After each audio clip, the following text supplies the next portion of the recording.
नववर्षाच्या पहिल्याच दिवशी शहरातील जवाहर नगर परिसरात एक निष्पाप विद्यार्थ्याची हत्या झाली होती।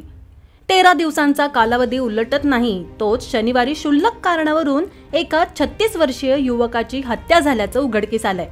रामदास पेठ पोलीस स्टेशनच्या हद्दीत सायंकाळी ही घटना घडल्यानंतर स्थानिक गुन्हे शाखेने अवघ्या 2 तासात आरोपीला जेरबंद केलं।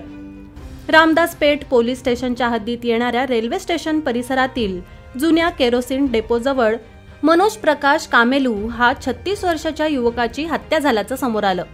हा युवक निर्मनुष्य जागी रस्त्याच्या थारोळ्यात आढळून आला। या युवकाची हत्या धारदार शस्त्राने डोक्यावर वार केल्यामुळे झाल्याची माहिती आहे। हा युवक त्यांच्या 2 मित्रांसोबत दारू पीत होता। यावेळी निर्माण झालेल्या वादातून ही हत्या झाल्याचं बोललं जातंय। तरी या हत्येला पूर्व वैमनस्याची किनार असल्याची माहिती आहे।